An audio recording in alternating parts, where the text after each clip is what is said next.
Fidel une song yake yakarekoda handiti yakaita mukurumbira yakapisa inova one of my songs akachinja life yako even nemaonero yaitwa vanhu and that is song why usingaudze vanhu kuti Sparks ndiye akauya naartist uyu akandikumbira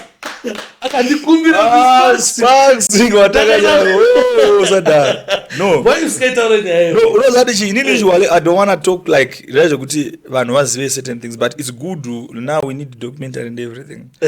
People, I'll tell you this, for me to know Toki, it was because of Sparks akauya kustudio achizotora masongs Empress vanga vaenda ku Cape Town saka vane mainstrument avo avaida nemamasong anga asati abuda, saka amene vakasangana kupi na Toki mutauni vakanzi anomufana anonzi Toki toda kuti tiite machete ndodhiera kare kuti biggest song is given hands mai aizapaamba chitinotoda mari udaipisa batinozidokwavana saura na colors vanesavaiuya inini ndinoona inini uchiita nguri kusapoteja maghetto youths ene ndo narrative yato maghetto youths kuti Fidel ari kusapoteja maghetto youths. Unoti chiwo nenyaya iyi inini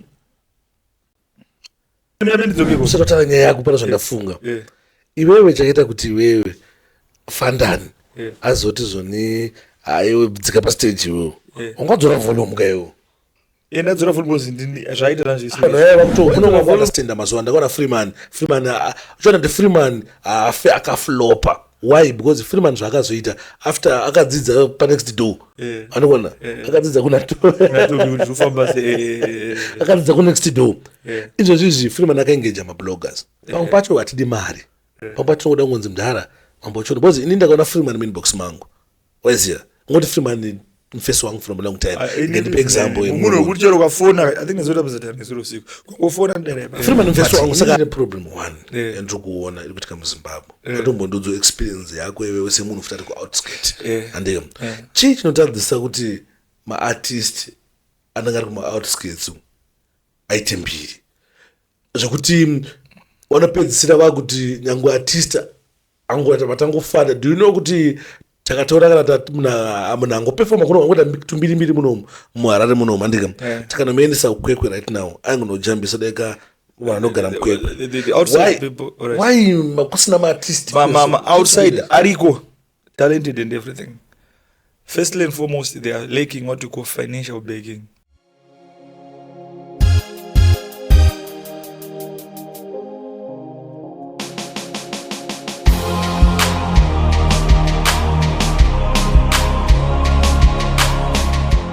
Right, wagwan people, wagwan everyone, and welcome back again para this episode, episode kuti semuri Zimbabwe ndatakayimirira, especially inini ndakayimirira this episode.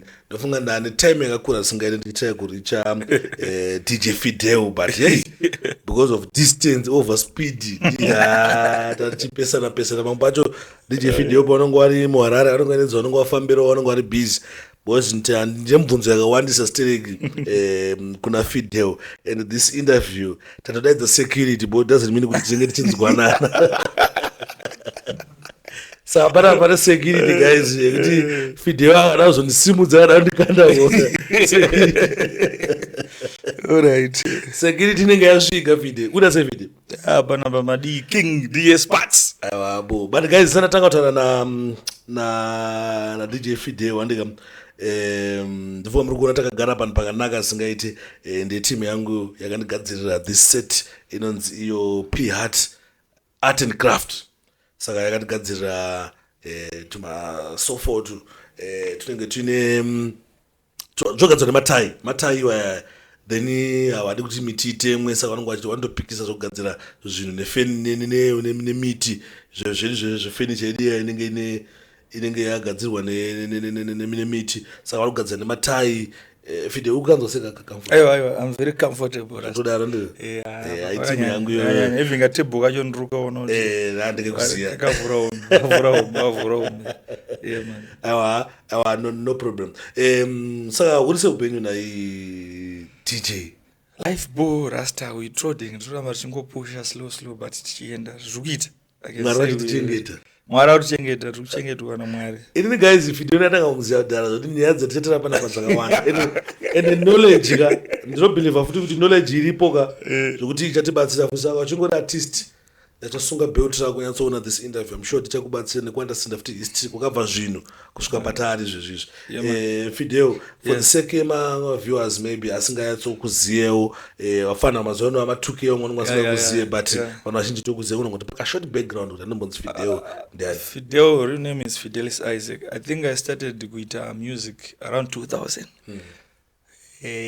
Natanga ita mbiri checheyo ngeto 2003 2004 but mbiri yandandinayo I was a selector, a DJ kudaro kwaiva neanonzi sound system. So I was a selector around 2006 ndakutopisa Zimbabwe yese because tanga takutoya kwama kuti kugomba mazano ku City Sports Center uko then kune kwainzi ku Tube Night Club ndaitowina maclash ekuTube Night Club as a soundman. But around 2006 if not 7 there ndo pandakatanga kubato masoftware kurecorda. Pane mwe face he was part of the people akagadzira anonzi Masvingo Rhythm anonzi Passing On. Ndiye mfesa akatanga kundidzidzisa kubata because taishandisa anonzi Acid Pro 4.0 Fruit Loops anjaza Fruit Loops anga Fruit Loops chi but kumashure nemwe mfesa wangu kweko anonzi DJ Eli ndongoita fast forward mungu just browsing the history. That's when we started, but it's still record my international beats, not even into beat making. Alright, we go download. I says whatever my DJ, but my reading manual. Then one other works record. We used to record my earphones. For quite proper studio. Alright. Next say with desktop guy where pan by pinda mic nichi. But the other thing is, yes, I went also into promotion. I think is my early stages. I'm going to Chorishkor. They do it my dance. I was one of the first people to bring Wingidi Kukwekwe 2007. Alright. Yeah, 2007 Miss Schools.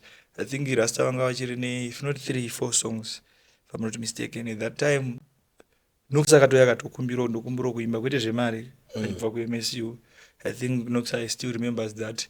Then I was also first person wekuenda na Wingidi ku MSU, part of the team was ndaiva nemwe blaze yangu yaita promotion and Conquering Lion. Alright.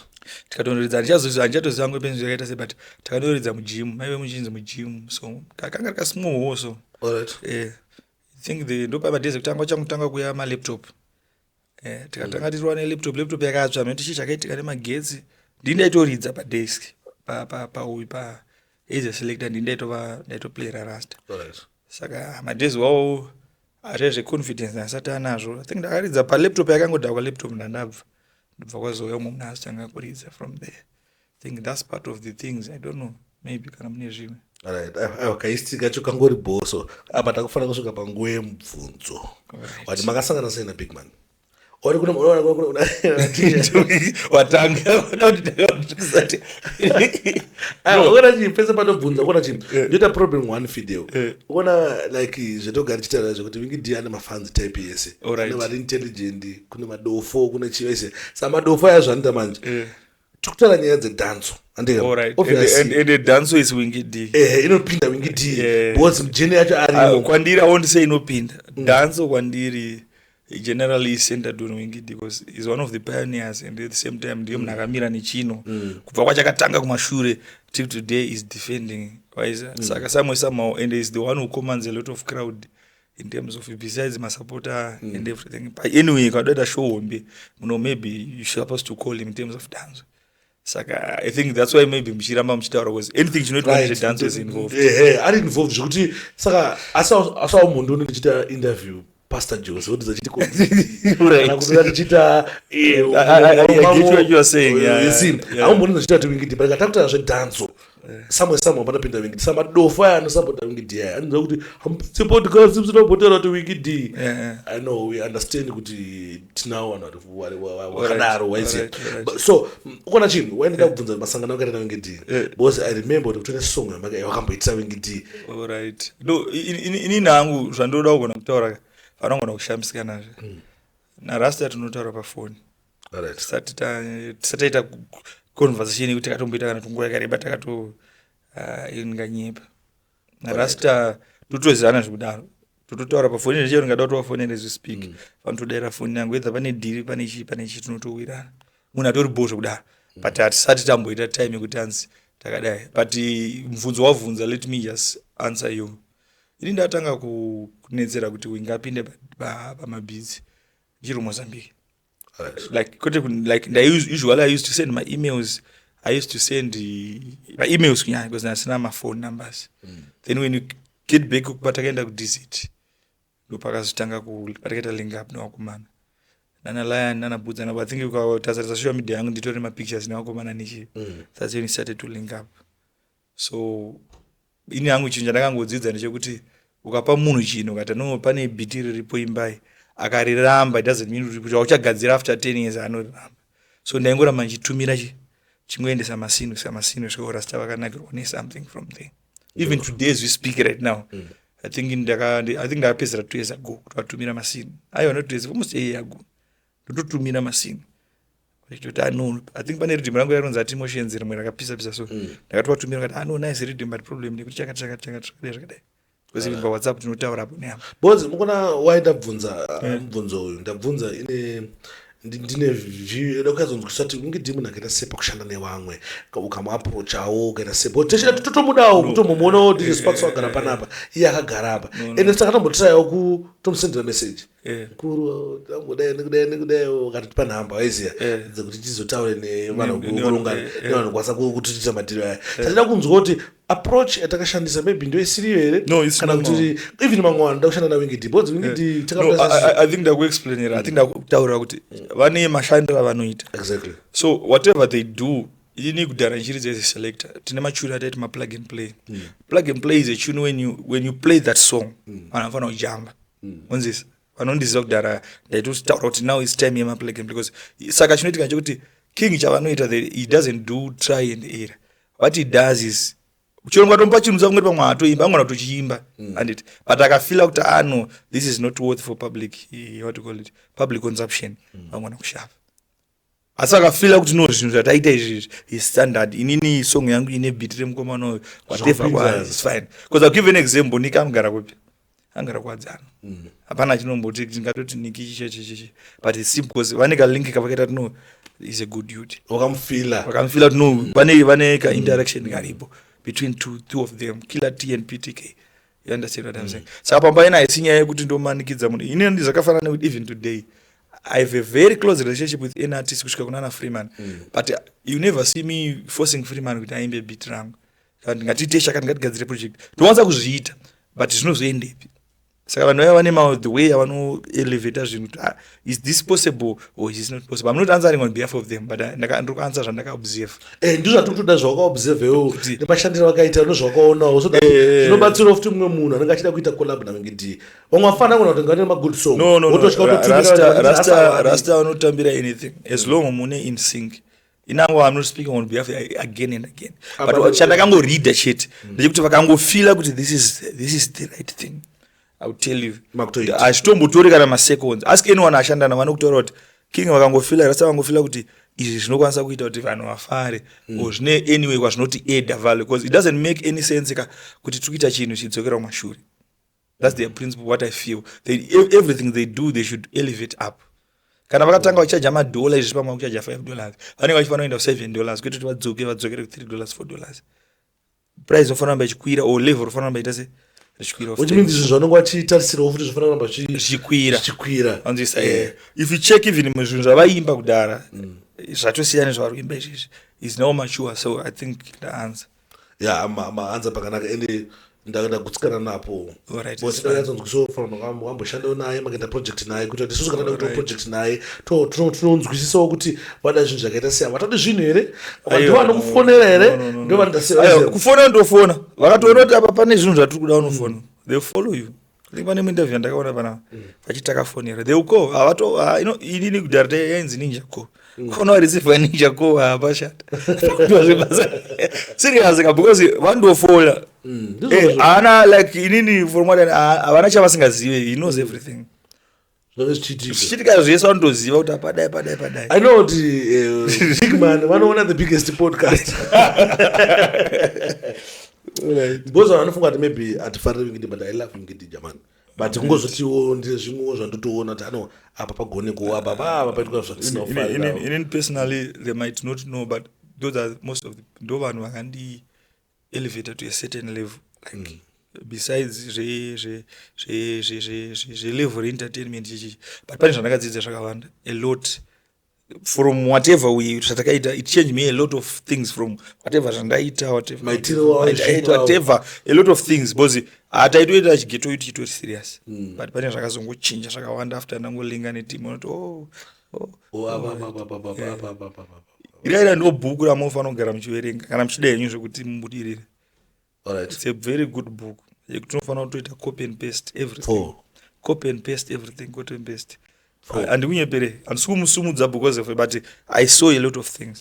No, wakaipa Kingman wakaipa, hatiti kunyeperana wakaipa, but inini ngona chinhu ine ndona na problem na Wingy D kana one but the problem nemafans a Wingy D madofu asinganzwisise kuti the reason tadza kunzwisisa zvinhu zviri simple kuti tikutaura zva Wingy D boss, tikutaura nemunhu anoita zvedhanzo, tikutaura show ndedhanzo, saka Wingy D hatikwanisi kumurabha paway yacho because ndo mapioneers and ane time ari muindustry and ane zvinhu zvakawanda zvinyowani zvakaintroducer zvokuti zvimwe yaita asati akuzvinzwisisa kuti zvinoitwa sei, tisati kuunderstand kuti character yake yakaita sei. Mamwe madofu a Wingy D haazvinzwisisi.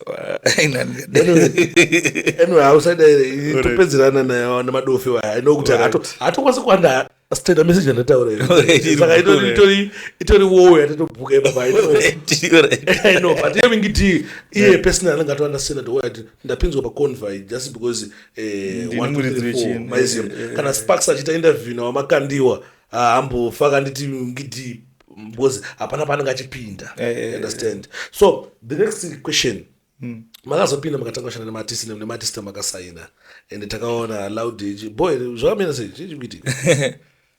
No, inini andina kusaina Loud. Chichaitika? I never signed an artist in my life. Loud mfano wangu. Loud ndakasangana naye Mozambique achitowo zvaitoita kama ndati no mfano wangu iwo wakapenga. Simunhu anga ane experience in music, let's do this. We started doing things together. We were working together in and out. Chaidya Loud ndo chaidya inini, chaipfeka ndo chaipfeka inini. Mfano wangu even nanhasi is my mfana, chero kunzwa ite chero hanze pane zvazoitika chichi mfano wangu. Bana ndakambonzwa tumwe tumadisi pakati apo tukakusawirirana pakati apo zvinoitika rikandipedzeka mumashure uko. So from there I think first chito yake is me who initiated everything. Loud indeve ndine power ene chiri naro ene ndeve ne power ndakamkwidza ndege kuenda UK muno mama rekodza akanga sata kutorira zvekutodaro. So from there pare kangofuririka kakangozoitika kumfano wangu ngekuti I feel kuti akazongonziwo ndo wakaita se ndo wakapenga mufesu uyu chichichichi.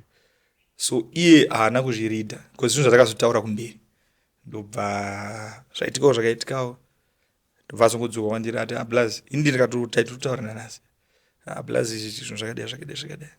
So as we speak we are family, including my personal family matters ake iye ndiri blazi yake andoti blazi pakadai toita sei whatever. Saka I think ameno mamadhisa muri kutaura it's fine because anga akaoneswa muvision anga akaoneswa muvision iri different consist. Alright. So sevanhu plus she was too young at that time. Plus mbiri nikakuvhundutsa vanhu inoita so. But is mfano wangu. Zvotodaro. Vanhu kuti chero pakanzi pawe mabara chero chindomira naye.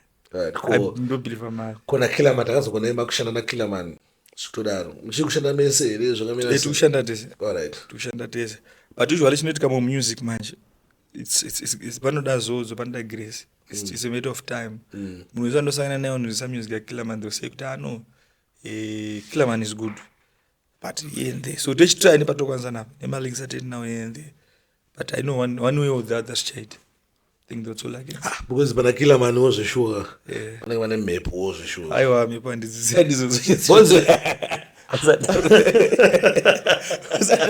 aiwa wanaroda handizive why do kudaro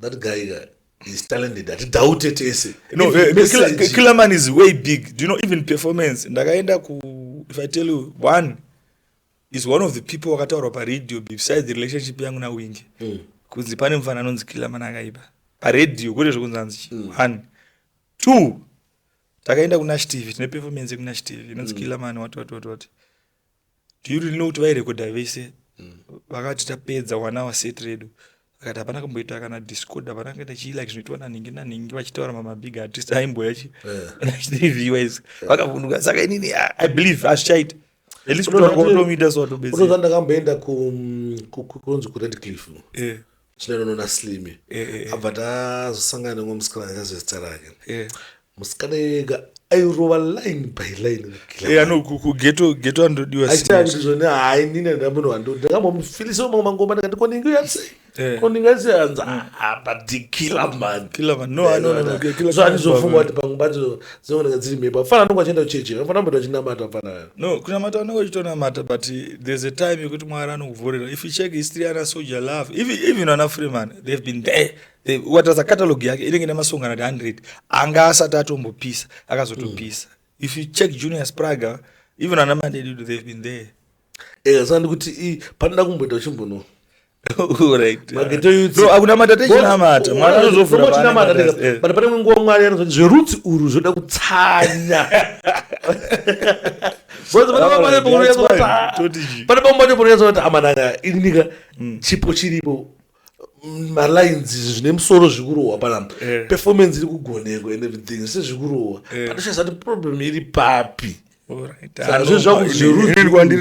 zverudzi uru zvakuda kutsanya zvoda kugarirwa pasi but nai Fide nhasi ndofunga ndopanofanira kuchitaura zvinhu izvi handiti Fidel une song yako yakarekodha handiti yakaita mukurumbira yakapisa inova one of my songs akachinja life yako even nemaonero yaitwa vanhu and that is song why usingaudze vanhu kuti Sparks ndiye akauya naartist uyu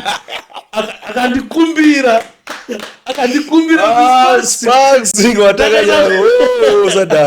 no why usingaitaura nyaya no unozati chi inini usually I don't want to talk like zvaizvo kuti vanhu vazive certain things but it's good now we need documentary and everything people I'll tell you this for me to know Toki it was because of Sparks akauya kustudio achizotora masongs Empress vanga vaenda kuCape Town saka vane mainstrument avo avaida nemamasong anga asati abuda saka hamene twakasangana kupi naToki mutauni vakanzi anomufana anonzi Toki toda kuti chi tite machete ndodhira karekodwa biggest song is Zip Dance Mai aizaamba chitinotoda mari udaipisa butndokwavana saura wana colors vanesavaiwe exactly but one zvakaitika paipa Toki awatokamborwa kasonga kake achibva mbwenda handika pakadzoka bharutara nena mukoma chichi ndadzoka kuHarare chichi ndada kumborwa mangoma chichi maiziva saa inini ndakabva ndasangana naye Tonas achiti anongandipolinge mukoma chichi chandika ndasangana naToki Tonas vatanga kutaura paipa ndazoti Toki wadainini kona chii nda kushaya plan manje ndakuti ndakunyara unongopinda ndakunyara manje kuti uita seko nemufana saa ndotora mabacking emainstrument Cape Town I don't know Cape Town I remember ndopandakabva ndati no panapa chega ndichitoro vechi shiri 2 ne one stone ndowadombo but mfana ini ndembelieve kuti Toki vibes akaipa ndembelieve zvekutodaro kuti akaipa but ndeshaza kuti vanaza kuti no Toki unoziva here mufesa anonzi DJ Fidel akarova masongo akatakata kanzi ndomuziva mukoma hatofana kuenda ikokoko anzi but hapana mari ndikati no handei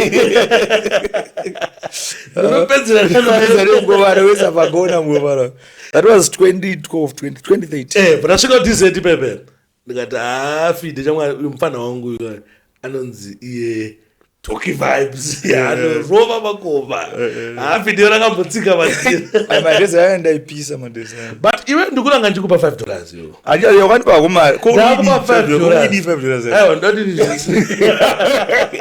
no I remember wakwandipa mari because ndanajamuka but mina ndikuexplaina zvakazoitika mberi waida 10 ndati Fide ndikumbokupa 5 then ndoenda upa ndodzoka ndozopesa 5 but waidondivhara ati zi arunakirwa waidondivhara no unachakazoitika I'll tell you this after we recorded that song I think mukomana akazoenda kuKambozuma ndobva anofilisa family I don't know vanhu vaishanda nawo team yaishanda nawo team ikandifonera think vana vaenzana ndichazoita aenzana including iye akatoti avacha pane vanhu vachakufonera ichichi zikanzi no tiri kunakidzwa nesyncness yamaita se yamuri kuita you making pane sound imwe muri kubuditsa zvikuiti zviite sezvelink of which and the bishop something like that person. Alright. That person aive nevision aiziva. So mukoma vaya kwandira mukoma ndikumbura tichiita masingles. Alright. I'll tell you kubva kudhara kusvika nanhasi the talk I know is hardworking. Even today is still hardworking.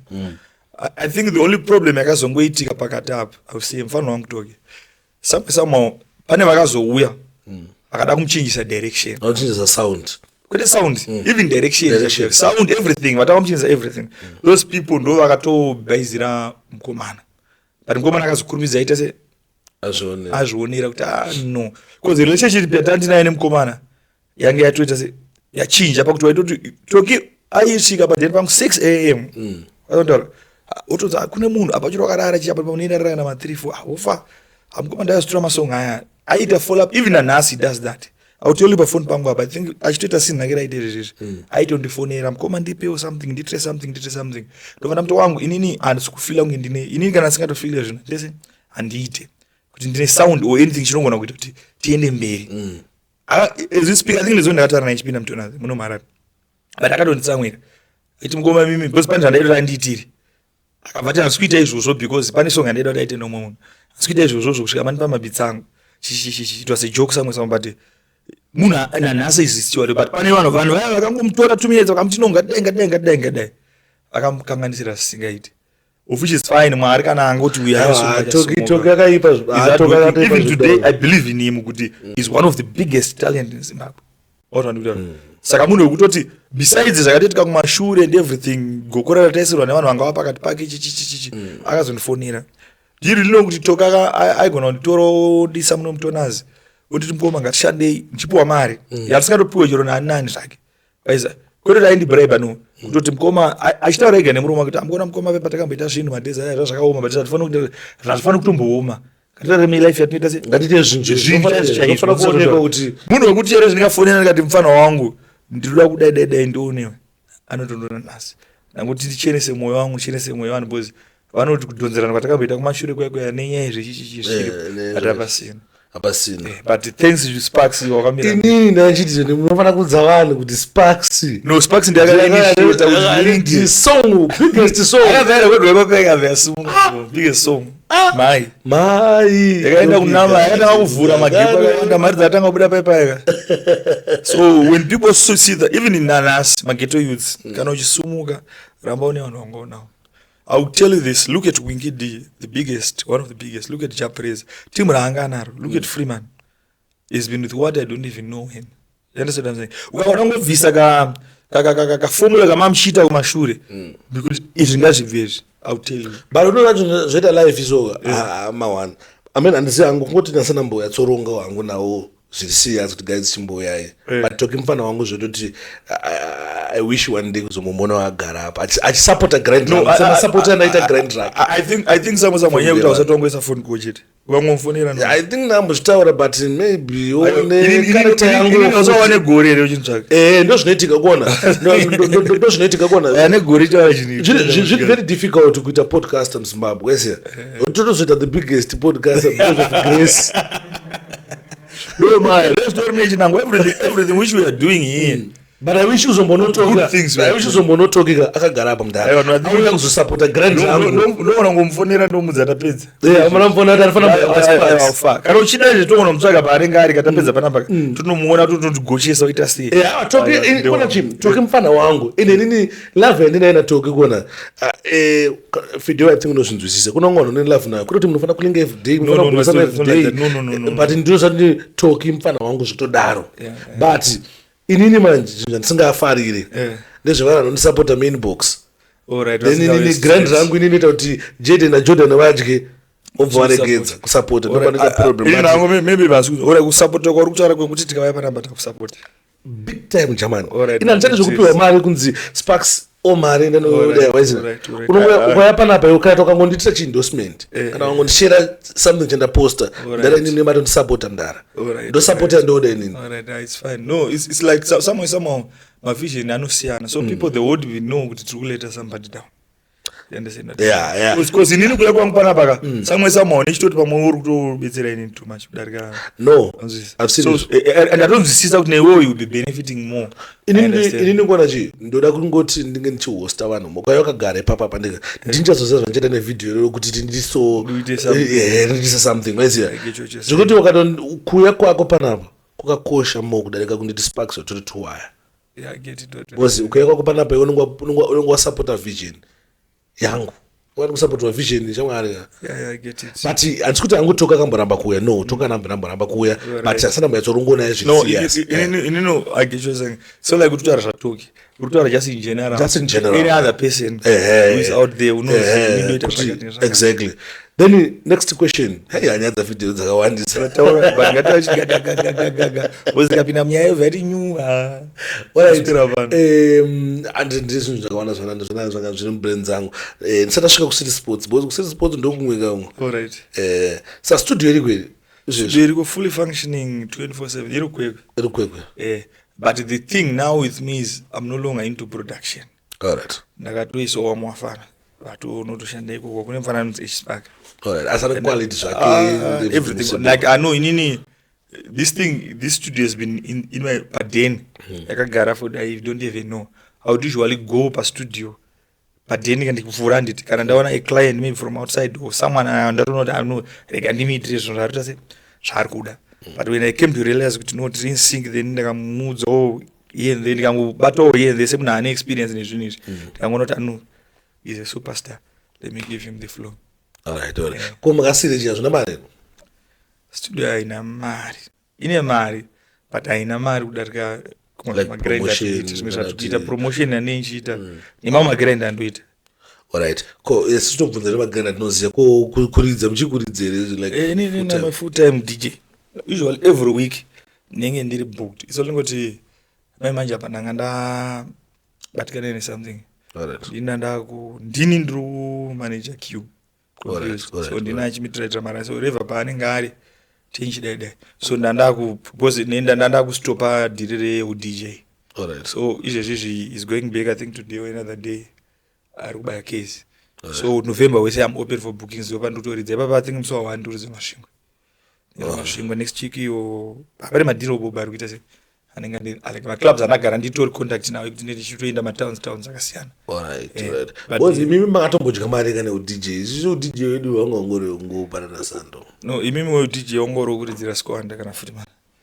Ndo we wamaigumira abovira mari dzambawa auravira mari dzambawa inini my history of being DJ. Let me tell you this, maybe vongosazotombondibvunze. Thank you so much. Cup Clash yaya ndatanga kupinda mucup Clash I don't even know when.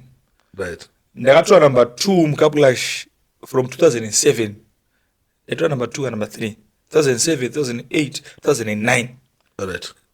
Kuridza ona sit sports yaya I think that's akambotaura sit sports yaya izara nema DJ because yanga story na ma artist aimba aitoita kana 3 kana 4.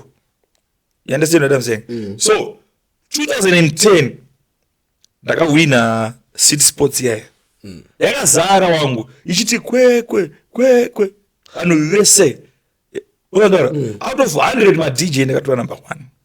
That's when ndakasiya panaka ndasiya City Sports but pane mwe ma Sound Clash edu HDJ anoridzwa anonzi plate because I remember isusu tichenda kusiti ngoma isusu kongori kwema DJ chat and tairidza ma records. So from there ndastanga ku develop from that normal being a DJ playing regular music. When I'm playing regular music or isusu ku sound wetochi ma 45 a normal song on this just a normal song ndakabva notanga kuimprovisa kuwedzera from what we're doing being more international pane anonzi masound clash anoridzwa anonzi madub. I think dub noriziva a song inenge iri kana kuti Mrs. Simgood Mashi Central yeah. Pane pachinzi DJ Fidel musamuvhiringe something like that. I'll just write something different. Freeman unoimba that one I have a lot. I have an Chris Martin, I have an Charlie Blake, I have an Fanta Moja. Ndine big racho.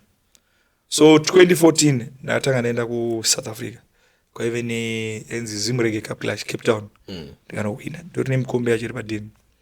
2015 think King Alfred wakaema manje wauza UK ndikanowina futi ndikadzokera futi kuSouth Africa ndikanowina from them time I think ndazodzokera ku UK ndikajiwa technical fatality then gokora ngakubana arikaboze ndakawina futi saka turove kuti unoziva kana wakuwina makudaida nemama kamka kutaurisa kake kuti tinono isusu we do this saka from then andango cool down. That's why you find me tazotaura nenyaya sports usaitaura izvi uchindoona ku sports because experience andinayo nenyaya clash it's way too big because ndine zvinhu zvakawanda zvandaita internationally bada ndikuzama kutaura ndikubata but Fidel ndobelieve kuti wakaipa andika ndobelieve kuti makapinda muchinhu chikudhara but ini ndine problem one yandikuona iri kuitika muZimbabwe katombondodzo experience yako iwewe semunhu futari ku outskirt andika chii chinotadzisa kuti maartist anenge ari kuma-outskirts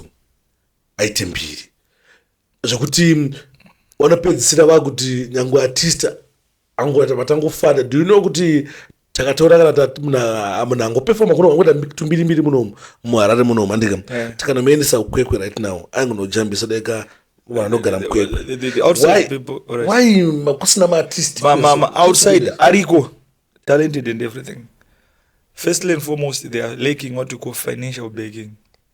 Financial backing, it's not about the studio. I can come and record you a song for free, but there are a lot of things. A song to go out there, it's not about the Facebook post. It's about going to my radio. It's about linking up with everybody. When I'm a radio, you need to my interview to your Para Sparks. No, and it. Imari zenzdiwa. Get it real quick. Artori na mari kuyakuno.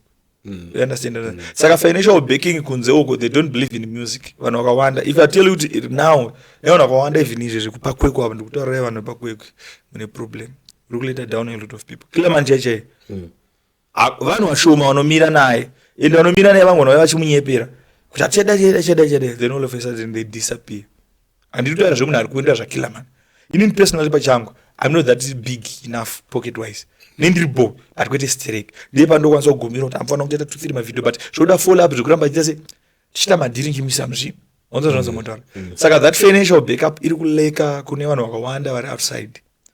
Araito video nyama apatori na mari yacho apatori na mari resources because kubva panapa from point A to point B paroda mari fiwo chaiyo shonishamisa ndika ndechekuti ukazopinda mukwekwe mwe ndika ukanzwa kuti ndo makabva Dewa ndo makabva yainzani kuyeya wakatanga kuenda ku UK ndokwabva zvese zvaimboitika why pa generation but go check history ya Tonga yemoyo kuti zvichaitika right then ipapa zandapedza munenye kuchirunedza right the thing is pane generation gap and it generation gap ya anatonga yemoyo apana chinhu chaivanetsa because they were being supported by Grammar anga ne material yacho saka kasvika ku Grammar ZMC akati ndine project yangu o product yangu ndezvondaro it's easy to sell out there because iana angoimba mustudio zvadangoita so inda kutobaya ndichatoziva kuti video richaritisa sera ndakudzeni onzisa so inini chazorona rane 10,000 views ndakutofonwa nevanhu vekubhinga kuti DJ tazoti muna November andiona zvenda ndatoita kamarketing anoita kaikanditi muri free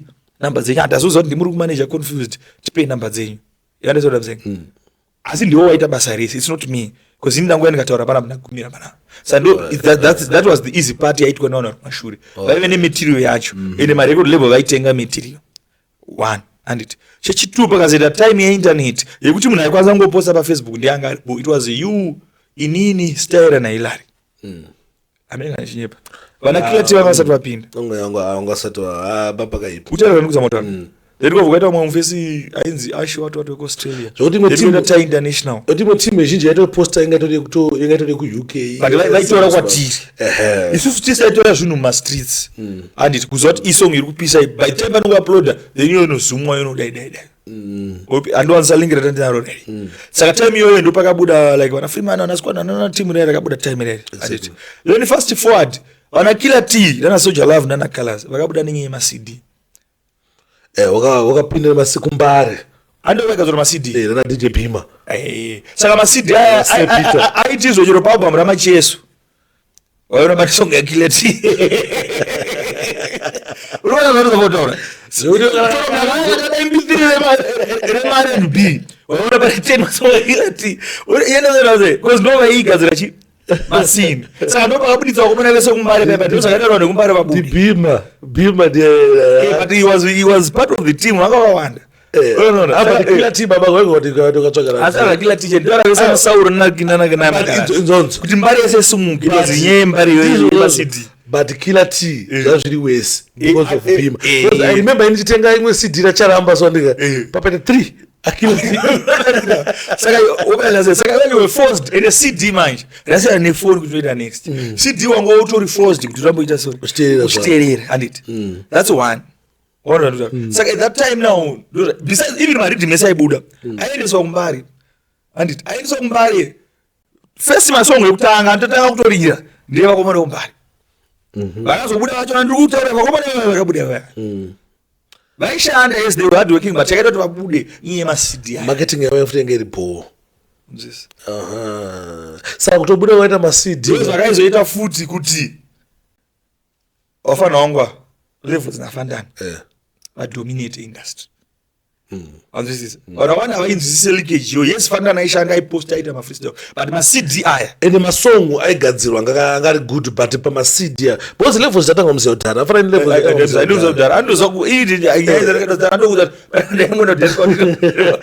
dzatanga kuwaziya before he's a very good friend of mine even fandana mfana wangu zvekutodaro izvi basa nezvebasa video nemakore mangana wafana wakawandisa video wafana wakawandisa makore ndine 40 abo asina nekurako azana kura but ndikutaura ivo vanozviziva vafana wangu fanira ndiye chakataura kuti andokutaura ndi mukomo wake ndizvo ndichiuya kumbare kana king Alfred manje makoma wako kuzi king ni mukomo king haiti wafana wangu ana Fideo no wana king kwandiri zvoto zvine vaziva like isusu generation yedu inina think pa generation yedu kwakangosara inini na like kuma sound maybe nana mind daxona but indakazo multiply because ndakazita production a lot of things I started doing a lot of things but by generation yedu music tichitanga kubva mashuri I think ndotoona mind dax na Bashmouth Captain akamboita promotion yawo Bashmouth think somewhere I think he's still a legend, he's still living but by generation yedu I think tisano akango wakaramba chihadira even me I'm still standing tall kana kwanda even kukwekwa but vanhu vandakatanga nawo even vamandakaona vari they cannot live the way I lived because nataka 2000 ndikapisa kwese 2008 kwese ndaipisa kwese kusvikana nhasi I'm still there hapana paunoona pasina tora wagadzira doctor imwe song yekuti usipo noti it's good to me bebe rhythm but inya yekuti do you know even nanhasi if really people want to take music serious ukatora kagara nenipasa ini ndogona kugadzisa vanhu music inonakidza why because ndine experience yekubva kumarecords kumashure kuma-2000 chikwira so I know how to make a good song song yakanaka ndotoiziva kuti inokana even rhythm rakaipa ndoriziva that's why unaona ndichigara pano unogara nchiudza kuti wangu rhythm nebeat zvintu zvakaita sei ndosiyana Zimbo flavor is beat irhythm unotorinzwa wega richirira kuti iri rhythm body slam irhythm unonzwa saka vanhu vakawanda ndakavaudza kuti vafana vakawanda vari kugadzira mabeat omaita marhythm wafunga ndi kuwanyipe onzisa chimwe yatotsanangurire baba I think pane revelation iri kuda yamufana kukuritsa bitika is something yekuchinokwanisa kugadzirika single but inini andikwanisa kuchiimba iwo akwanisa kuchiimba iwo Sparks hauimbe but unokwanisa kuimba pazimbo flavor haugone kuimba but pabody slam unogona kuriimba ndo chinhu chonzi rhythm chine maelement pane zvachinongoita chega so richirira rhythm unotorinzwa beat manje unotonzwa ego kuti apa paringoda furimana chete zvobva zvagumira ipapo no beat it's meant for a single song saka vanhu vakaona vakanakirwa manaru manje for a single song vanobvaisa vanhu vakawanda ndopa unoona paparhythm rese raire paringobuda one song ndoita hit song why because ndiye munhu amakagadzirira beat hamuna kuzviziva henyu but mune munhu wana makagadzirira beat iroro kwete rhythm ndadzoka kwegwanonza pane munhu wana makagadzirira chi beat hamuna kugadzira rhythm nderoti rikaiswa apa munhu wese aimba ipapo munenge muchinakidzwa kana uchiti ndinobanda bebi ndiratizvanoita simudza maoko mudenga watoti that's a rhythm you understand what I'm saying ndaibata right getipinde panyaya dzecup clash cup clash Fideo Fidel Yeah. une experience and everything zvainazvo. Alright. But paCup Clash inini ndinoona inini uchiita uri kusaboteja maghetto youths. Ene ndo narrative yato maghetto youths kuti Fidel ari kusaboteja maghetto youths. Unoti chiwo nenyaya iyi. Inini Cup Clash. Ihondo. Unzisa? Kwekwe kuhondo kwekwe. Lero ndora. That's a hondo. Maybe Lero ndora. Kana tati zvehondo. Panofana kuita chi? Hondo. Hondo. That's why ndisanya kusonya kuti but kana sereki nezvakaitwa nani? Afandani. Kuhondo. Awa asati asvike. Ndira kukura ndira Ndataure pangati pari. ande ndira kutaura hondo. Saka hondo zvainoita aidi vanhu vakapusa. Aidi vanhu vari slow. Lero ndora. Aidi vanhu vanobatanidza malines. Inoda vanhu vekuti tikatoti ngapatorwiwa izvezvi. Wanzwisa? Iwe ndikati ngatirwe panapa ka. Ndikasakukanda chifight first ka. Kwadza. Saka ndinofanira kutangira. Ndikasabuditsa futi, ndikasaruridza futi yangu izvezvi. Unondiuraya.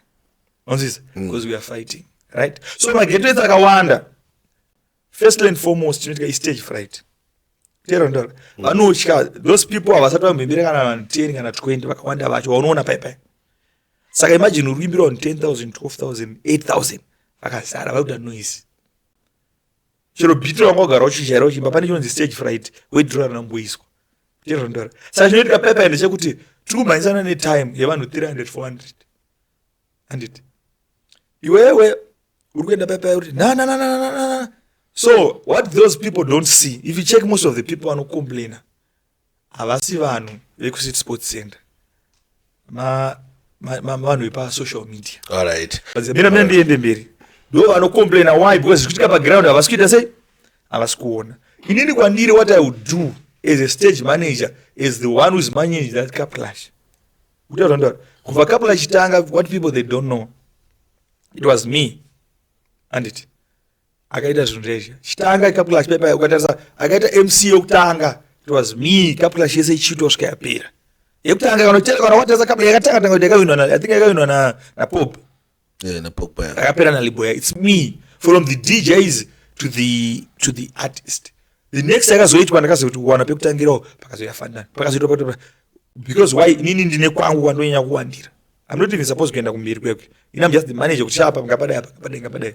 It's me who's unechita zvazvo kumashuri. Zve MC ndinozotongoita wangu here there why because nechononge pari kuleka. But pana mangu bate kuti mwana ngasati atomboimba obva anonzi ngabve. But onaka pane equipment yevanhu which is worth more than 15,000. Handiti. Toramba timarikidza munhu kuti aimbe vanhu vachisumudza maoko. This time pamba tonani pamba nefenzi. Vanhu varisumudza maoko vada kukanda. Chinoitika manje pastage. Uchero ndoro. Angona mapfekera ndakaita. Uona kuti homwe yangu inenge yakabvaruka. Zvinotojajiwa futi nevanhu aisinyaya kuti ndiri kutaura pamaika ndiri kuimba. Appearance yako nemovement yauri kutoita uchipinda. Patore vamwe vanhu vauri kutoziva kuti havana kumbobvira vaimba Cup Clash but vanhu vakamboti vachisvika pastage vakatanga kusumudza maoko. Izvezvi we speak right now. Ndinyepa. Zvine mareasons vanhu vekucity sports center ndambokuritaura kuti pandakahwina inini vanhu vese vaiti kwekwe. Vane vamwe vanofurirana. Vane chinhu chavatotaura icho vandoita pamwe chete. Hapana munhu anotenga vanhu ava, hapana munhu anoita sei. But those people they think alike. Vane same character. Saka iwewe pane zvinhu zvakawanda zvinotoitika kuti vanhu ndikubviseni because I'm afraid kuti vanhu vanotema.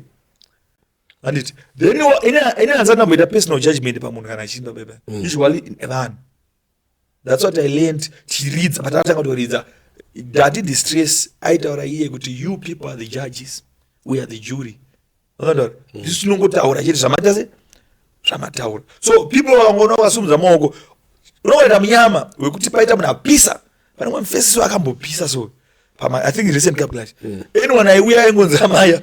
Chero wagona ndikunyemba. Ndizvozvo. Wazvoona nditi why? Because anenge aseta a higher bar.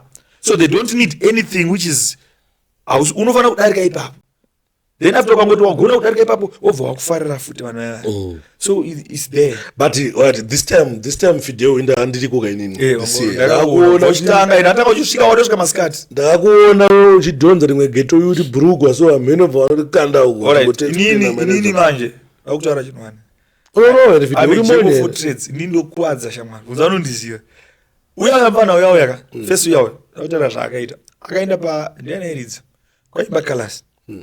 Amber Colors handiti achatoziye iko Amber Colors akajamba handiti so pane chinonzi risk management kushow chisingazike munhu akawanda ndo chinhu chandakadzidza kuti akaena other things pastage paper I'll tell you why when ndakaenda mufeso yayo mabounce aimudhonza handiti but the way aimudhonza aida kuenda ku-DJ box yani yakalasi unzisa iwo ndoga wakatozvona wakana anombozvona munoona kuverenga kana 3-4 but ndakadhonza munhu ikatomenisa panze asi murungu wangu akatozvona varungu vese akatozvona kuti patoitwa medza toitwa panapa akabvisa vanhu veHKD ku-DZ pakatemwa mabhodhoro 3 go ndiani video racho riripo ndini unzisa saka ndakadhonza munhu yaita problem ari kukanganisa performance yemunhu asi kana ndabvisa vanhu pasi nyika yese kumbira kuti no vanhu avanga vakutofa kuti rimwe mabhodhoro vanadharula vanashama Israel ndinakabvisa ndichirisika life ndichitora munhu ndomuendesa kundodzoka ndotora munhu endesa ndo basa rangu repastage tsaona ndichiramba ndichidedzwa stage management ndoigona zisingaite I know chiro ndikadzina zviya ndogona kuzvidzosera kuti zviite futi on alright uri kuti zetiko kona kana kuti ngokuda kurwa na Luster chichenja kuitika pastage pepe ndaiona futi zvisi zvinoitika okay uri kuona chinoitika ndechekuti andanga singade kurwa naye mfano wangu ndaimutsura people they get excited over the stage pane mfesa anonzi Marshall Shonai I love his artwork ndemunhu anechitokopera kuti let me be like this guy onse zvandikuta I need to say he manages stage properly chero wewe ukaenda vanokubvisa wewe zvokuti anzonzi Sparks uruda kuitika uruda kuimba notora video aiwa autori video but ini ndambobvunza video nyaya saka zvaakaita mukomana I need to know what I manage Confused with you, our own personal act. Confused are performer. And it I could not tolerate than Jabob. I would have made Sabachi per stage. And it in the Oscar the Kawabata VS like controlling them. No, Zokirai. For Nagata, why not visit per stage at Iowa? Lower than those rich, wrong room Zigepas, maybe it's a bounce and I don't know. But atakasitaura akazokumbira regerende amkoma vanokwana vangasingazenga no inini problem yangu ndekuti pakaita moto ndinotsvaga madzimira ndoita moto iwowo ndogona kuti tora hembe dzakapfekwa nevanhu dzatotanga kudzidzimisa izvonzi zichikwanisa kuti tidzime moto saka iwewe ukaita zvaunonge waita tozotaura after but nendagadzisa problem yekuti yauroda kuita ipapo so that was the thing but iye aifila unge I don't know, maybe kumariani kwawo watu wati indakura kuti ndimune danger zone ndini danger zone yacho saka even ichibouncer even isusu tisina kuira ku danger zone kudziwa rasekwa danger zone tisima ku danger zone saka inini zveshe yandozvigona kusvika kufight kwacho saka inini hana kunge azviziva kuti no inini I'm worth it because vanhu vajaira kuti ndikakuti Sparks ndokurova iwo for watodzokera kumashure ndakatosvika pakuenda pasina zvamboitika because iye aive nebelief yekuti hameno zvaitaura but after some time I think akazodzona vanoti no 1 and 2 what you were doing was wrong waifana kungosiya performance tese iperi unotokanganisa performance yemunhu apa mune mapuwa 10 minutes pakati pe 10 minutes pakuuya vanhu vamwe havachakonzerete nemusic yayo vakutarisana nezvimwe chindibvunza mubvunzo wamwaida kubvunza alright ndabvunza pamangoma munoita kuti imimi guys wana why mushiti makatoona ndika maroti bvisa pastage isusu tichita live yedu kuti tikata takakula kuti kata takakula ndokuvunza something pamwe nini tino vanhu 2000 arikuona live pachinjiya vanhu inini vangu vanotara rafu uri mufesi wangu inini vanhu vandedza ndari chokwadi chokwadi chandu chatinoda ukaita live yako iwe inondibetserei iwe ukaita live iwe ukaita live yako pashow yangu sasa ndinoda kuvunza zvimwe zvaina but ukaita live yako live yangu ndiona 50,000 yamabhadhara mari vari vabhadhara show yangu yandakaadvertisa inini iwe inokubetserei zvinokubatsira pakudayo music zvayakaita ndika ai zvafana zvinhu zvainoita manje kuti zvikuitika kuCity Sports Center andikuona zvakaitika muCity Sports Center andikuona zvava zvaperera imomo zvisina mavideos zvisina chii atobate point zvava zvaperera imomo andika hazvibenefiti genre ubata mwezaizvo but zvakaitika kuCity Sports zvakaenda kusocial media zvakaenda kuna vamwe vanhu vasara kumba because vanhu vano muCity Sports vaya vashoma maybe 10,000 but vanhu vasara kumba vakawanda ndovana kuti industry ifambe saka zvinobenefita imimi futi at the same time kuti genre renyu imimi andikuona zvakufamba some question iyoyo andikuona ndoyebvunza vanhu ndo zvakaita kuti madhara monosi mudanzo yakapera aya aiti ivo kuma bloggers tikufana kuwapa content, so wanafana kuti watotibhadhare mabloggers, then mabloggers bvatsamwa nazvo bvasimudza new generation zvavaafecta musically. Two things zvautaura zvakasiyana. Let me tell you this. I'll tell you this. Promoter akarongeka akaita kunge mudhara chibasi, right? Vanotohaya a certain media company to life. One, and it. Promoter akarongeka vakaita kunge Odyssey Entertainment. If you check mazvinhu zvakungoitwa it. I'm talking about kubviswa pa stage. I'm talking of certain people vakarongeka. Alright, tatisaoneka stage kakadai so. Mablogger anoziva wemangani. No, obvious hapana mablogger pakuti tingaende tese azviita this year naenda kuHKD uko andika ku DZ uko ndaenda kusiti ngoma ndaenda kwa Nisha 3 all that chakaita kuti uende uko chi wakadedzwa ngwe part and parcel of the team waipusha no hapana ndakaenda kwa Nisha just because I like Nisha zvekudaro kuti DZ ndakaenda just because of Freeman anambodaidzwa alright it's fine to Freeman ndafana kuya but mina ndikuexplain zvanozama kureyera pane pamwe panyana pekuti mablogger anditi andisikukuramidza kutora content but imi michinzwisisai kuti izvi zvevanhu izvi zvinenge zvakatirongekei mchana upanondaura because stage yakati tasaone zviko zvakarongeka kusiti ngoma makamera anga aripo aiwa zvekubva nzizo zvatorongeka ndizvo zvakarongeka wangu zviraitwa live zvakarongeka but kwete level rekunzoni zvazvo maybe ana Odyssey vaiva ndinotozonzi zvakarongeka no rega ndikuramba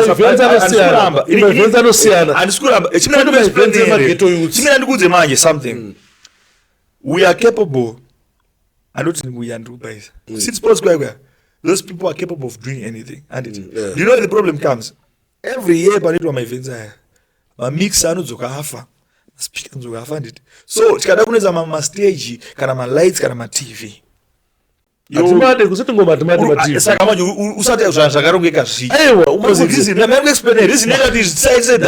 kurongeka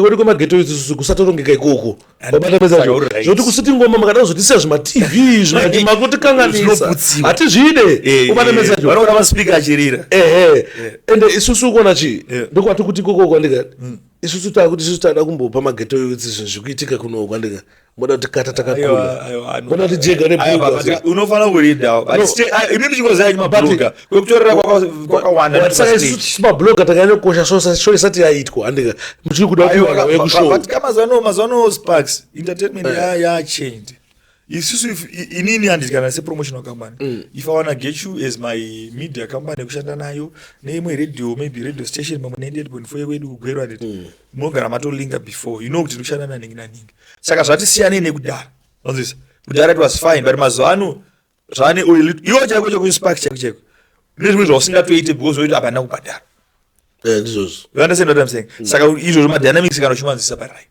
because haukwanise kuenda pane imwe function ndatombokuvunza rimwe dhiri kwati hana kudedzwa nonzisa why because kutoexpecta kuti ukadedzwa ubva tinoda mari yefiunda chakati kunokavha chi dhiri nonzisa saka it's same thing inoitika iyo pamwe maevents vanenge vatori nevanhu vavo saka vanhu vaiva nemakutanga pamwe makuvatorera content makutorera basa but isusu patinouya kumashow enyu ndinga mufanira tibata zvakanaka aya kubata zvakanaka mameri kuexplainere munotojegewa especially kana inini I think ndambosvara pane imwe podcast imwewo I think ndikandisataure zita shotika chekuti the other thing neyemashows edu aya I don't know edu conversation yenda direct but inini saDJ Fidel apana mnasingandiziva kuti chero dei Bob Malanga ari mupenyu tanzira indopinda mara but pane mapindiro otezvondoro exactly handifana kungosvika chiti mandiziva here ini nditise ndakupinda vanokumanisa vanokurova sori ndatora kuitisiro vanokurova unzisa saka izvozvo it's a gain you need to practice mukoma Jack ndimucoordinator wechi ndimanager wekuchibaza handiti tokumbura 3 matickets tiri chine tokumburovhunza tichigara papi tobvunza totora mavhidhiyo unzisa noti ngosvika chibhomba ndizvo zvevanhu zvakarongeka hapana paunongosvika uchitora mapikicha pamuchato wanhu usuzoti varuda here kuti vatora mapikicha ndazvo ndizvozvo isati sikuti ofuni tichangoti ndingoti kuti pane pangu pacho pekuti mukona boys chinhu cheche because isusu kuona chii nyange zvakanzi isusu musasiti ngoma andika kune imwe show yakarongeka vafana musati kuti tatozati kwavingi ndiko katorongeka kudarika kwatiri kwakwe aiziya chokwadi chakuti hazvikurongeka chaizvo but just because isusu mageto esu tinoti kuenda kuchinhu chedu chatinosapotana tega isusu kwatinosimudzirana tinongochuza kuzoenda kwani kwa zvoti ukanota kwenda kuodhesa ndika takunobudisa mbudza makamera edu takutoita problem ubatameza izvo sitakuita problem pane dzimwe ngoma dzakaita seseti ngoma dzadza ngoma dzedu kana even ndirachipazi vanozviziva kuti uku chini cheni chanyanga zvakanzi B-Signal naChris ari kuuya wari kualex ningikakwe asi ndiwo musi weseti ngoma mageto edu tinongoziva kwatinoenda kwatinoita culture yedu yemageto edu hamufana zoti simudza ikoko zvichibharanzi kumba kweduwo haumbotoona tichienda isusu kune rimwe madhanzi tichida kubudisa mafoni edu but kumba kweduwo tibateyo po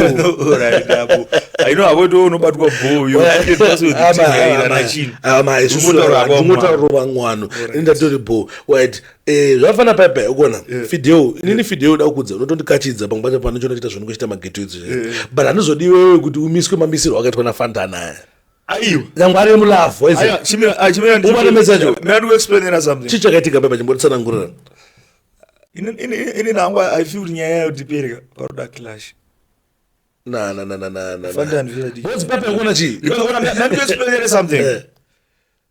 as much as I know Fandan is a good youth mfana wangu but zvakaita paipai zvakaita paipai ndingati akakurerutsa aiwa kundirerutsa so I should defend myself ukunzewakanzi chii wakanzi DJ Fideo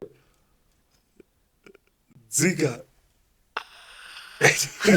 ona neranditaure hamisi kumudefenda Fandan because mumwe wangu anditi but zvinoitika pane aspect iripo yehondo anditi inenge ichiitika muya onsiza inini ndindakangozozvidzora fast but we suppose kutoitena into serious war kutaura because that's entertainment we're on a big stage I think vanofana kuunderstanda kuti even zvandikutaura ini kuti Fandan akasaiza tikuti azvikumangoma inokuti maybe zvepasi pestage ndo zvati motowirirana maitonamiramovement yenyu saka samwe somehow ndakangofila kuti the way akazvita nayo anditi vanhu vakawanda havasati vakuzvinzisa even iye akazonyanya kuita dhipisa stereki that it was fine kwandiri it was fine because kwataristakana chioshanda chatenga akazozvitaura we went on keeping working together chotaura tesitowirana choda chidayonzisa why because anotondi respect anondinzwisisa even though akangoitaka off kim chana through level yekuti inini zvanaida kuita nezvaida anoita sanozi but we are good ukona ni yati kutera pana pafideo inoda maturity nekuti even anaFantana wana vanonzwisisa mangoma vanzwisisa kuti nyaya yati kutera nezvaipana kuti munhu akasaizwa kumangoma kuzvinhu zvemangoma saka kana kukunzoni ndezvemangoma kudzosera kumangoma no inini mafanzi mamwe ndoita problem kuti angati naiwo zvakaite uda kuzvitora personal because behind the scene vanhu vachitowirirana after paipai kuna mangoma paipai kumangoma kwakwa tough isusu takatotaura tikato atambotora kana 10 minutes I think vanhu vasakandifonera it's only ngoti the way akashita nayo vanhu ndakafonerwa nyamari nevamwe vanhu zikafungiri afanodara chichichi but I was like no Fandan is my good youth fana wangu it's fine akabaisa anditi the way amuri kuona imimi but inini samwe somehow akatotidzora futi pamwe ndapera nisaizi mapera eshaudwa kare vanhu ndiri wacho ndakazara ndabuki ndakasara wakachena ndakachena izvo ndiri vanhu vatoda inini boss this year ndakaona unosangana naye nemwe nevamwe vanonga achinyepera kuti ano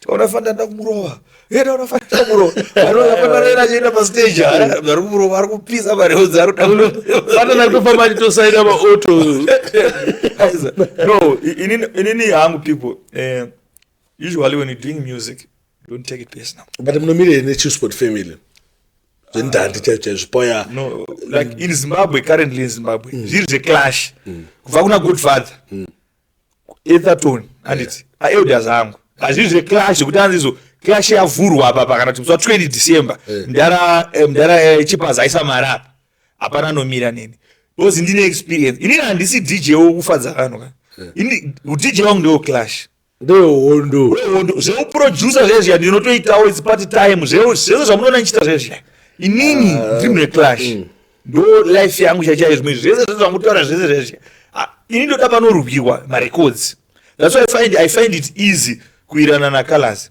I find it easy kuirana naConfused I find it easy kuirana naWink I find it easy kuirana anyone pese paipa hondo dzanaColors nanaJalav ndaitotama naColors ndama naJalav vanhu vese even hanhasi pane zvichitoitika kuma background the scenes edzofara hapana munhu asingataure naye including Fandan wacho You understand? Because inini kwandiri is just music. Afanana nokuuraya. Kana even chonzi Godfather chachiya. Ah man. Chiswanya tsikidzi. Something. Inini kana vachitoda siri zvokudanzi chii. 20 December parikuti couple achieve. I'm not sure date. I don't respect. You know why? There are certain things which I want to do because my elders are. No, tutazve music. Even music yacho. Because hazvizoite kuti unyatse munhu akaita saGodfather pastage. This but chinhu chacho ndinochigona. Bvunza mari kwedzangu yeClash. Bvunza vanhu vanoyazoziva zveClash. Ndinakamira neSound Clash muZimbabwe munomu kudarika anyone else. Vanoyazoziva zvemaClash, they will tell you kuti this person is a serial killer. Handine zvokumira pastage zvekudai. Vanoendoziva Clash zvizokuentertaina vanhu zvokuita sei. Kuentertaina vanhu yaita kangova experience yangu yekuzoti maiki inobatwa so unobva waridza song. Especially mazuva kwakuridzwa malaptop hapana nadiri. But zveClash chaichayo Clash yacho hapana nomira neni vari 3. If you do not winyatsoipa vanhu. Vese muZimbabwe muno hapana urati munhu anomira neni in terms of Clash. Azviti hazvino kubhejera. Kuyuke wakajika sei na video. Alright. Chakanoitika kana iwe usingamisike. Chakaitika ndechekudai so. Ndakahwina. Ndakatanga kuzodonzerana tambo nevamwe vanhu vaizvitivo vano rana dhiri. Alright. So vakanoisa imwe rule yavakaisa yekuti we are only going to play masingers on this. Saka inini handina kunzwisisa segment rechi. Kana chacho zvemasingers tara vana Christopher Martin inonzi vocal round. Vana Sanchez, vana Roman Vigo, masingers vanoimba chete. Vana JC ndo tutari muno. Vana Raskeleb. Kuti machandas. Saka ndana kunzwisisa round yachona ndebe the way avakaita nayo. Saka ndakabva ndanoridza Seford. Onzisa. Alright. Ninja Ford ndo ndakanoridza. Ninja Ford uya ndiye akandibudzisisa. Because Ninja Ford, Seford ndi DJ kana chaura zvichiti ndi DJ smaller anoisa chant. Onzisa. Alright. Ndo zvakanoitika izvozvo. Haina ndisi DJ. Saka unoona kuti ndo autoziziva. Autoziziva sari kutaura. Saka ndo zvakanoitika. Saka pandakanoridza song iyoyo I was disqualified. Andina kudyiwa zvokunzi pane munhu akatondimamisa. Sorry. Akatondikwatura zvekundikwatura asi andakwachurwa. Munhu anomira neni mumaClash maybe because inyaya yeBegochi ndiMighty Ducks muZimbabwe. Why? Because madhabha aya atinoridza aya anotengwa. So anenge ane easy access yemari kudarika inini. Inini whatever I do from my personal hustle. Handiendi kubasa handitese. For the past 25 years handichita music. Ndinongomaona mari. Unongobalance. Alright. But inini hanguka handizivi hangu but ndarachipanza kana muri kundinzwawo kana muri kuona video iri video aderera dasi. Anangosira zviripo. Anangosira kuti mudhara wani kana akaisiwa kana kuti kana Alright, let me tell you this. Remember kuti kana Gary Big. Avana basaresa vanhu vevangu. Avamire wangu kuridza. Hakusikuridza Better Days kuti vanhu vajambe. Kana yaClash zvasiyana, it's about the speech. Zvauchataura pamic nesong yaucharidza the interaction. There's a lot of entertainment zvekuti vanhu vakawanda vari kuita maClash vaiva havasati vakuzviziva, especially Clash DJ. Wangu inini ndomira nemajama chaiwo. Anomira majama international chacho anomira pendomira. Rwandandi. Ndotaura Rwandandi. Inini I can represent Zimbabwe to a certain level. Because ndobasa pangu. Wanaita sports kweka nechitodzikisira level reClash yandokwanisa. That's why ndisingatoridze kusports. Wambona nchiridza like even last year this year. Anamboridza. Nenda kubata mic choti paitoka gap kekuti paroda cover up. I just cover up but I won't be that person kudaro. But it's a clash. You don't know what it is. Kana anyone kana pana anyone ane mari yekuti ndirikuda kuti ningina ningaise mari. Even ku UK yawandoza kuti mfana kinga vakati chipa na ndakambochiposta. Kwa ndaipisa mu Zimbabwe. Ndikane imwe style mu UK yaipisa futi ndikapisa. Pasouth apa vagone neni. Inini I'm that ghetto ito kuti kubva kukweka ndakabhukwa ku South so many times. Kwete zvokuni kuti chichi ku UK so many times. Ndichienda why ndaenda. It's because ndogona graft. Makati master chigame ichi. Ndiyata mbiri nemaClash keni. Kuti production yakanditisa mbiri but maClash ndo akatoita because nemukombe padheni mikombe sadhipe kuti kuenda ku Cape Town unopiwa mukombe nemari. ukwidzwa ndege enda pa-UK unopiwa mukombe nemari. It's not easy wangu. City Sports madara zva 2010 ndopa ndakawina City Sports. Saka cheka experience yangu. Kuchubu kwe yakwachura vanhu rasta. Inini madhezi kuchubu ndakanya kuchipiga.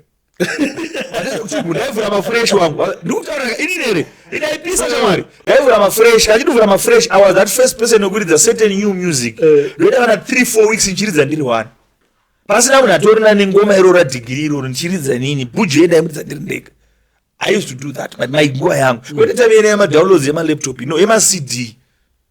Inini pesa pachangu, vanondiziva history yangu, they will tell you kuti vanhu vanondiziva ini vakaona vanondisapota vane background chaichai, havandisapoti ma-2010, 2014, patakazotanga nezveprotection paper. Vanoziva kuti uyu munhu uyu marekodzi anoziva.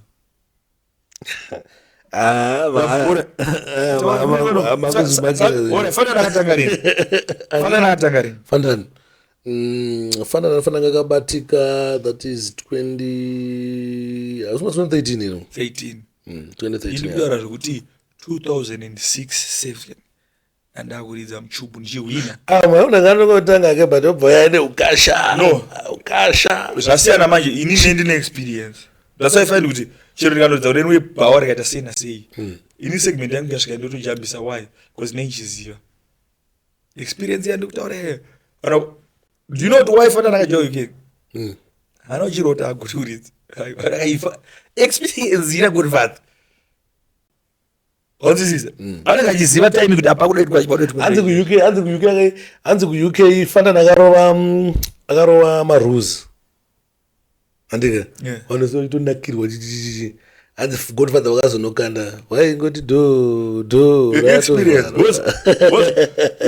What if I tell you even today so many people kana nakati ndingazodye no akakwatura ndakatarisa vanhu vanga vasingatori vasisatode because people what you don't know about people munoona ngofunga kuti inyona kusipose vanotengwa but people they read and calculate vanenge vabhadhira mari vanhu vaisha mwari saka vanotoita zvavari kutoda ivo zvavari kutofila kuti this is worth our money. UK I think vaibhadhira ma £40 about 60 US pina mbendi 60 pina mbendi rasta vanovhota havafe vakaitora kana side. And in terms of public, Fandana ari kumberi kudarika munhu wese. Maybe mundosoka uchidaro. Anodiwa Fandana. Rogona. Anodiwa. Munhu wekuti anogona zvebasa anogona. Anodiwa. But iri hatichazi basa raanogona manje. Kwakuclash. Fandana is just a DJ. Is just an MC. Zveclash zvakasiyana. Amene kuti clash kuzvizvi chimbofamba zvinenge zvichimbofamba sei but mdara mimi siti ngoma muri kuiona ichisimudzira maartistic ati chitoma kwadza according maonera nyama yatawo check the record ini ndikungobvunzawo ndakamiririra like zvichitara nematotso nechinzwa nyaya dzakasiyana siyana ubva patakatanga I think which year was that I'm not sure 2023 tatanga muna August anditi because mdara akati no tikunyanya kudzokoro the same thing like kuramba tichingoti alright colors I need song alright ndidzokeko usatotara nyaya yako pana zvandafunga iwewe chakaita kuti iwewe Fandani azoti zvoni aiwe dzika pastage iwewe ungadzora volume kaiwo ndadzora volume zvaita zvanzvisirizvo waidzora volume munati iyewo no ndakadzora volume yesong airidza song yablot ufichi blot aive paclash alright communication ndo isina ku no chichakaita kalongori neexperience afanira kuiridza azviti inonoridza kamasongo afreeman achida kuperforma izvezvi kudhanzi rake remusukira kuitwa iri anditi da kuti umbonorowa album rake nyowani kana any other song unoridza to akuendwa no ndatenda kuti wewe umboti ndipo 10 minutes zangu umborwara 2 songs afreeman timboona you get what I'm saying ndoda kujegwa nemamunyu you get what I'm saying engineer anotobzerera volume it's normal there's no way kakuti Chris Martin ari kuperforma padance tobata play song Chris Martin besides it was a clash akusukusa novhura nzira no avhura nzira saizvozvo watove neside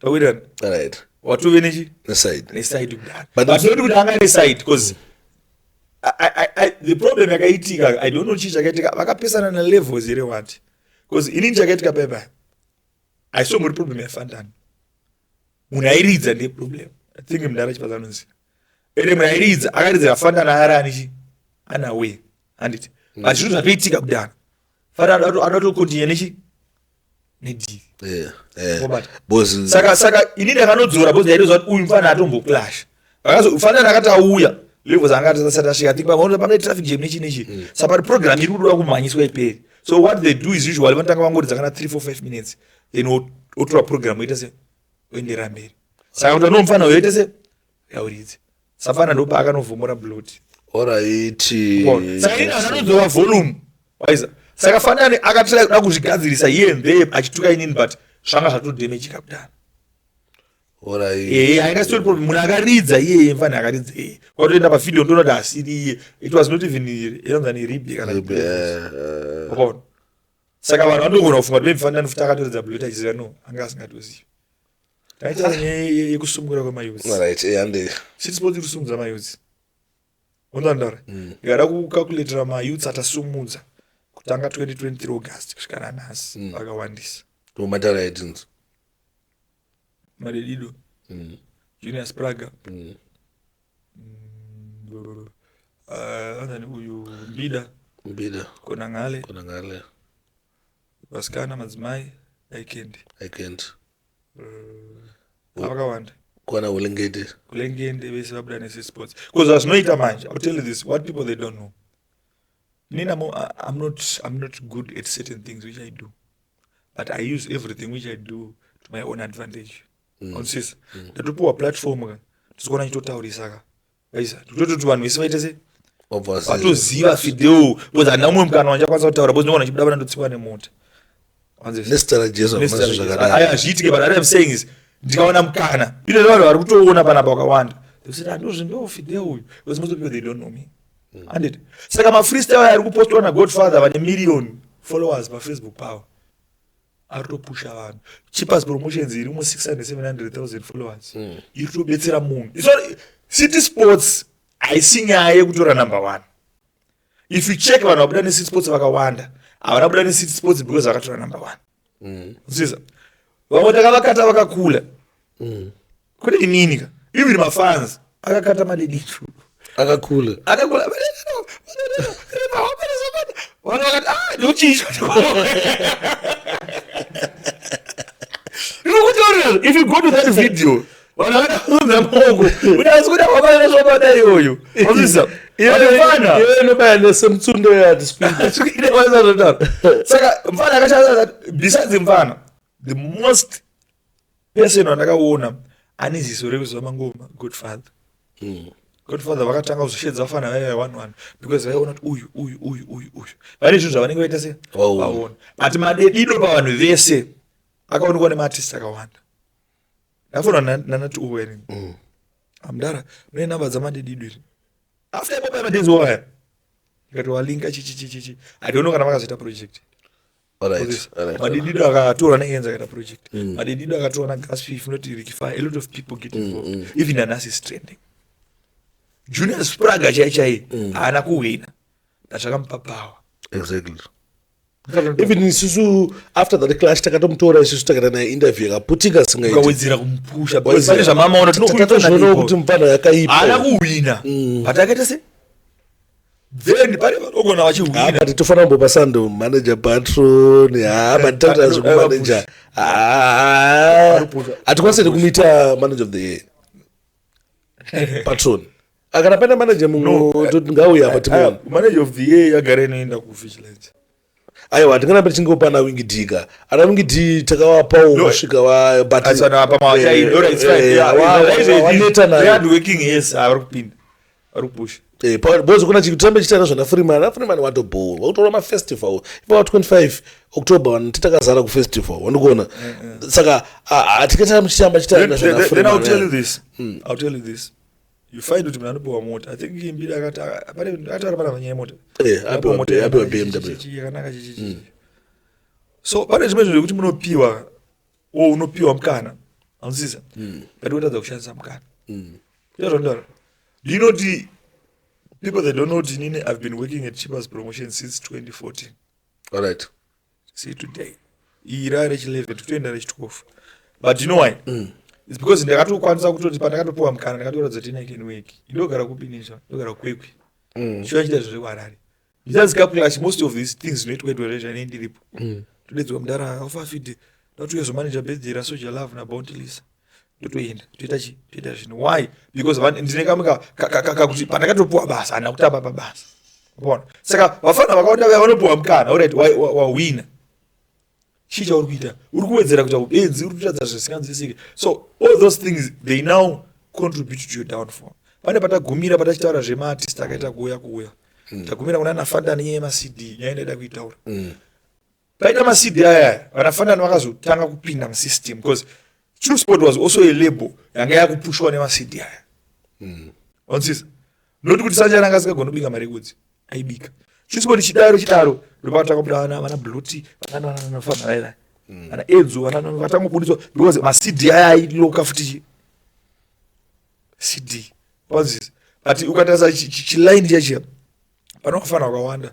And I feel like maCD ana Enzo anozopushwa nemaCD. Akapushwa nemaCD. Ndonanga munhu akapushwa nemaCD zonena kungumira pana Blot ana na Bumbeto. Then pakazoyana na Enzo. You're right. Ndaitaura nyaya yemunhu wapezotaura. Ndona like what I was saying. But chakaita kuti label True Sport isimuke. Ende pamusoro penyu mese. Pemunhu wese maCD. Open understand. Saka aira gacho ese tunenge inini have been there, I know. But still unotaura kuti wofana nasumuka orega kushandisa mukana azviite. Anofana vakasumudza diti. Uposta munhu osimba munhu yauya haachakone. Sometimes in life, Sparks, it's not about kuti inini ndofana kudzoka kwauri kuti Sparks wandezi. No. Just that phone call you call me if you something. Kana sina handana but ngazviratidze kuti tiri kuwirirana kuita zvinhu muchi appreciate kuti Sparks did something to me. But wafana manje vakangoita kambiri mchana wangu paipa. Besides izvozvo haachakwanisa iye haasi kuzotamisa pamusoro chii.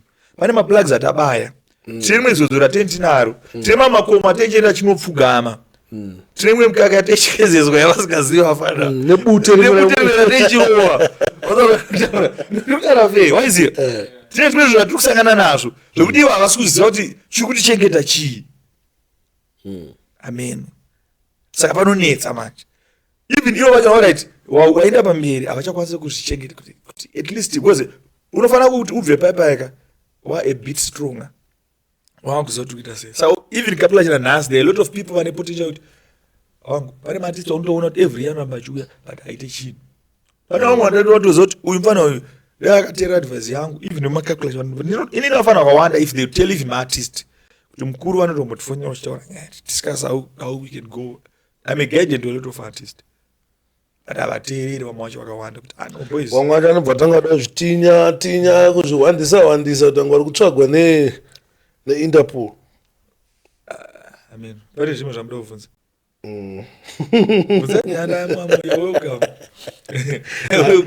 Because of time maybe mibvunzo yedu yanga ndinayo yaita se aibvunza kuti chiri kuda kunzwa kuti zvifamba sei.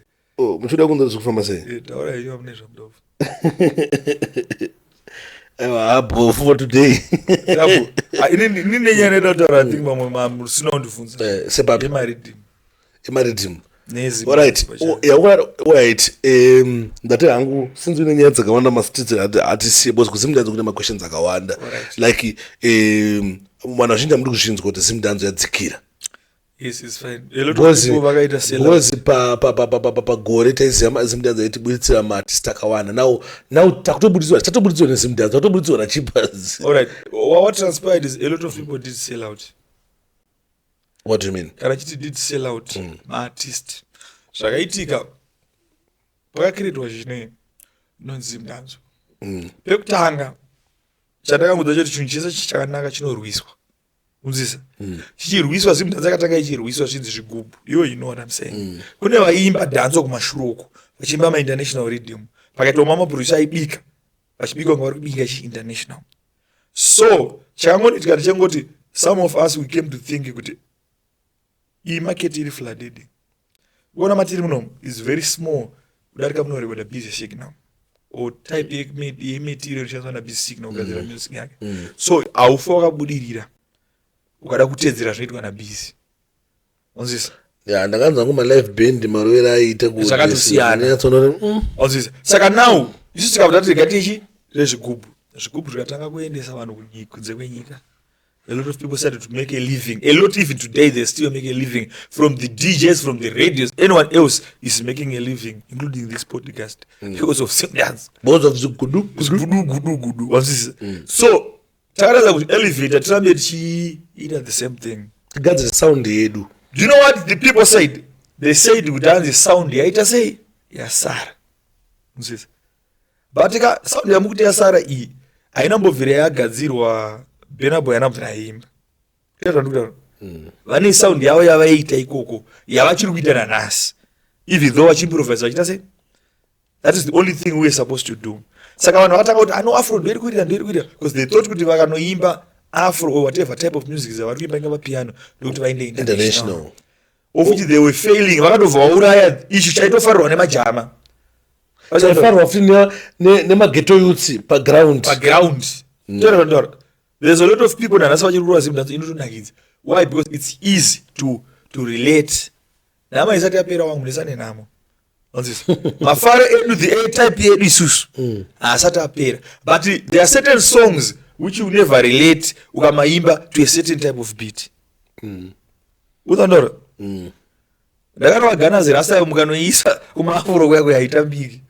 Right. Utandora? There are certain songs yokuti nanhasi yekuti mwatibataya ndibatike chichichichi ukada kudzisa ndini uyauya ukada kumisa kuna a certain type of music aimbofe wakaitamba iwe yekuti ndakaloka mastreets aimbofe yakatambika.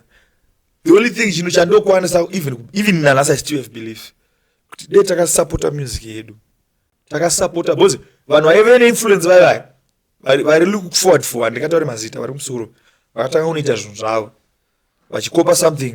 Vafana vese vakauya futi vafana futi vakauya futi vakati ndo maelders edu aya ndo zvinhu zvikuita sei zvekupisa vakatanga kuenda ikoko but uku hakuna chimuko hatina zvatikuita hatisina identity especially vanhu vari hapasina kazivo. Kune vanhu vari foolish zvelevel rekufunga kuti kuimba chirungu ta international vanhu vavo vanotoda kukuti then ndakuti nemakore mani 40 I have a family to feed.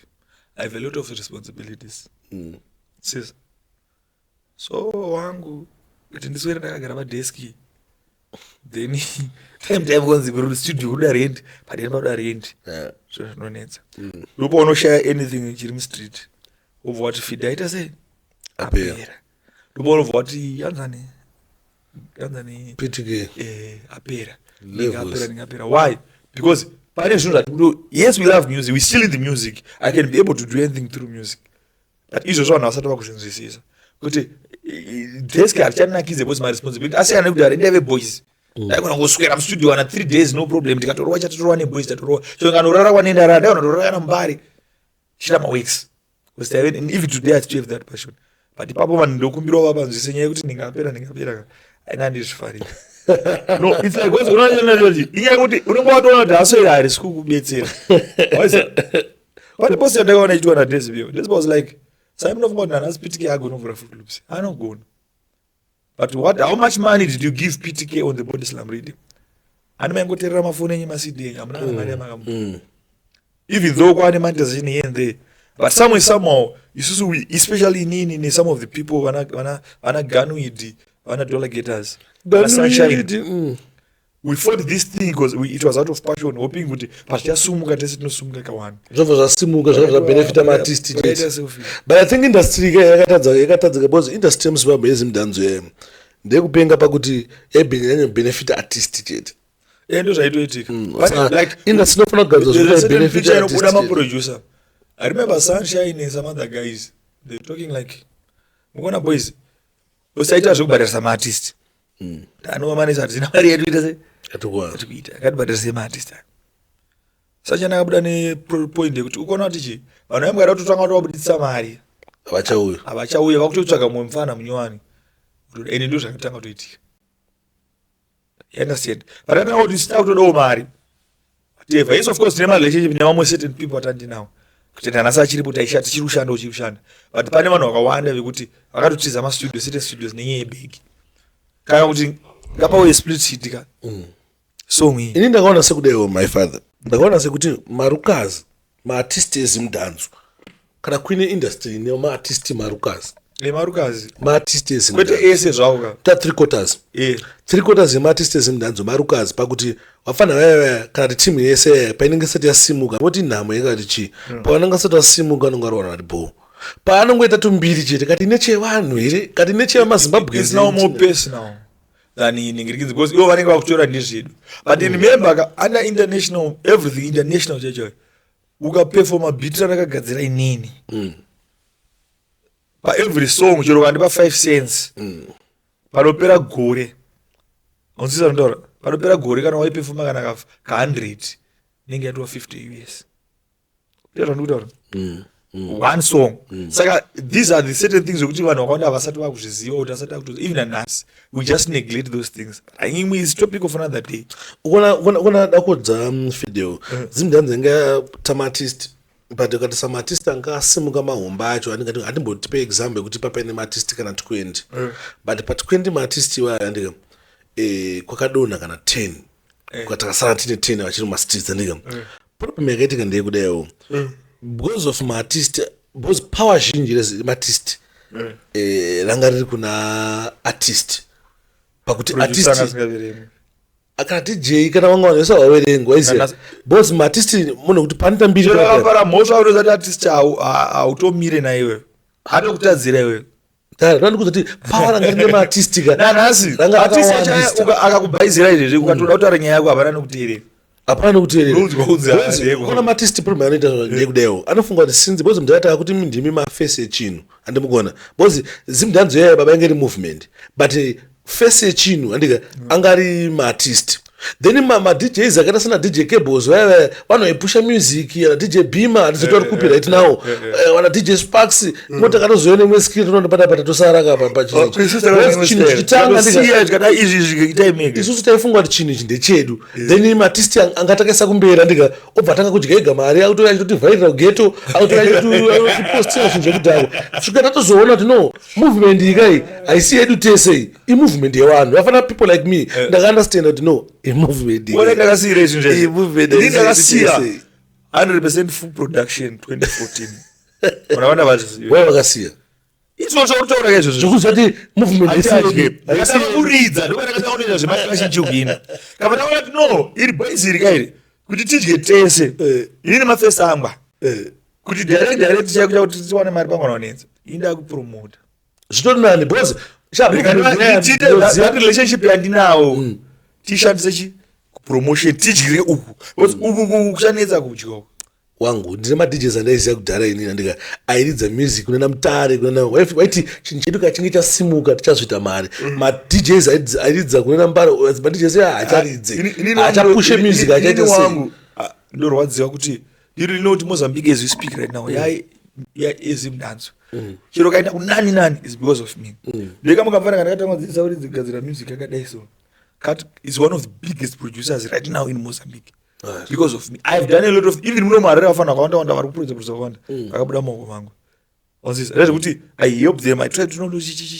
even my artist onzisa but somehow they are right because God wakati each man for himself and good for but inzonzo unzwe yangu kuita video andikona tichataiti movement yedu tese tsvika tazoridha kuti movement haisiri tese movement yemaartist vaiziva suppose maartist takamapa power rakawanda because ndo wanga ri face echinhu but vanokangana kuti I understand chakaitika those people they earned the knowledge than us I won't blame them do you know why producer anga alright dakudza chinhu wani dakupa nyaya unyatsokuzwisisa point yangu producer kana DJ anga asina manager so takutopedza ano problem dakudza Chief Sports yange ine munhu angari behind right avapesera logistics planning and everything Simplex anga ana manager Oskid anga ana manager munoziva izvozvo asi unoziva Oskid anga ana manager Simplex anzoita ana manager crisp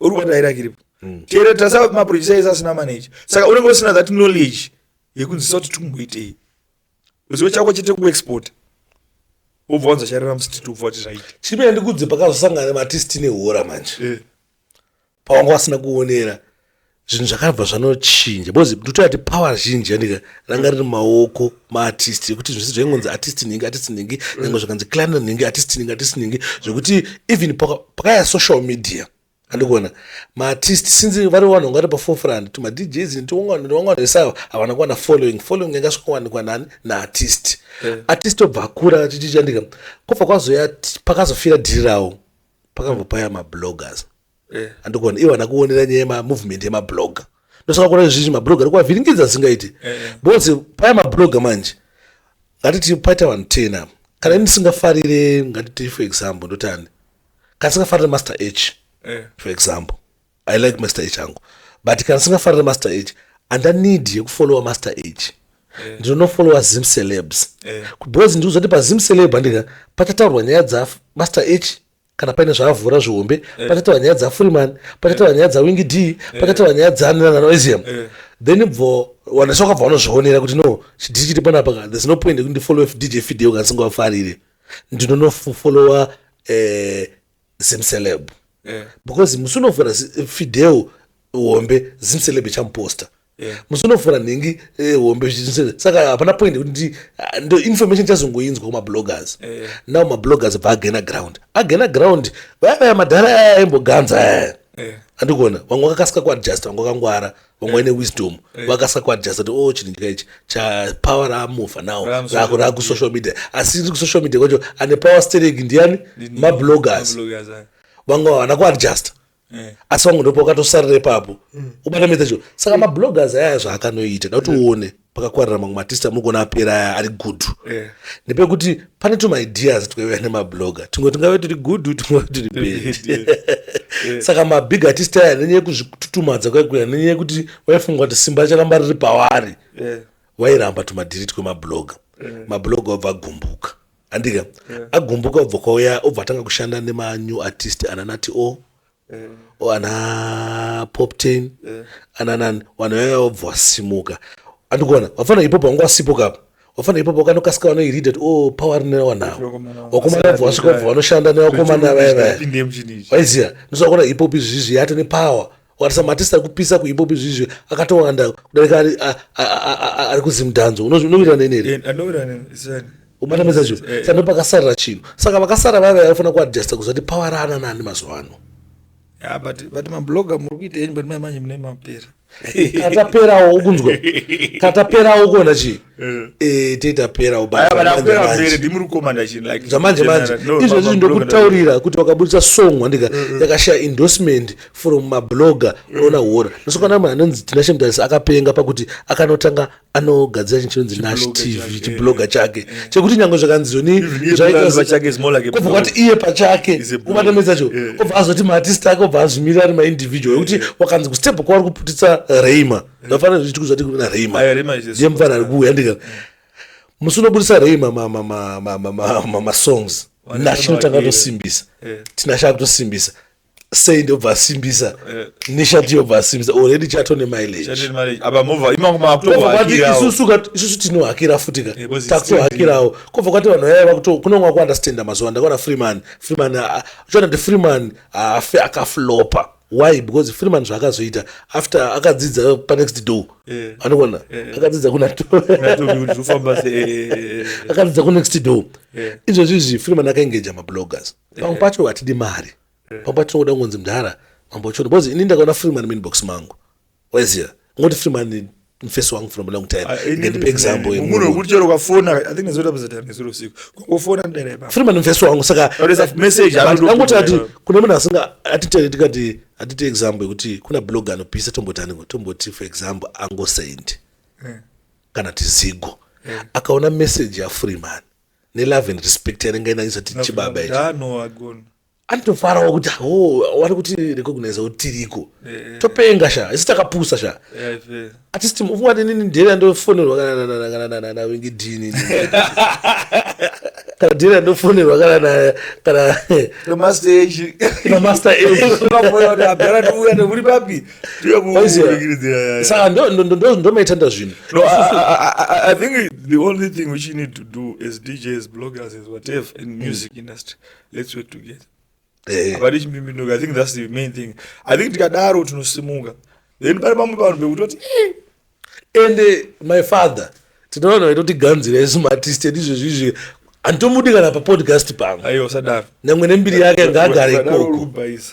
no bozi kuona chi aufani kubva wazvinoganza munhu kuti ange kuda kuona anga vanhu bozi german izvozvizvi andika ndina about 270 something thousand 1000 for a subscribers pa YouTube and chaizosiwa vanhu atenge mafollowers atenge mavhizo vanhu ukunzwa ndine 450 something thousand oziva pafollow atitenge vanhu saka iwo unotadza kurespecta Sparks but why usiri kurespecta vanhu vanomfollowa atambe zvakanaka mabana mezazvo maartist afana kudzidza izvozvizvi baba ndokudziva kuti vafana nahole vaya vanhu vawane manumbers pasocial media pepe vachitotomeka mari vachifamba nemarenji nekuti sese just because vakagona kungounderstanda kuti no power this time uri kufamba so ngashande zvakanaka ngatirispektane tite zvinhu pamwe chete maibata video aiwa tiri pamwe chete ticharamba tidaro afana madjs ana video vanofana kurespecta because gayati maclash kwekwe munochiridza music yavo mambo acho munotadza kurara muchitravela muchienda kumasvingo mosvika kokoko mosvika motorekedza kudza international moridza maloko artist ndino chichinetika. But If I tell you kuti most of the doublets andinawo inini even ana Charlie Blake wana Fantan Moja wana chichi most of them ana tables anani ndemahara munomu. I'm telling ndinawo madhapu yayo kuti ndemahara anasi ndikada kungofona zvingati seford nditiro double pale clash yakataka ndoona quality a lot because they support the movement but muno manje wewe ukatofonera munhu izvo zvotanga kutaura kuti wangu 50 yakutaura ishoma isawaya isa 200 isawaya 50 but imimi mungona chipanochidza pepe mukuridza music yavo avarespecte maartist baba ga ane problem baba arespecte madjs arespecte knowledge anenge achingozviwandisa akasvika pashow so uona iwe ndaitoona mamwe mavidhio ana Christmas vakatakura mamwe maloko vachitoperforma novandotaura ndiwe ngachitoona but muno muartist anenge achikuzvitinya mota ukutsvagwa nani kweiwe yaona basa iwe uyaimbe mangoma anenge achikuzviwandisa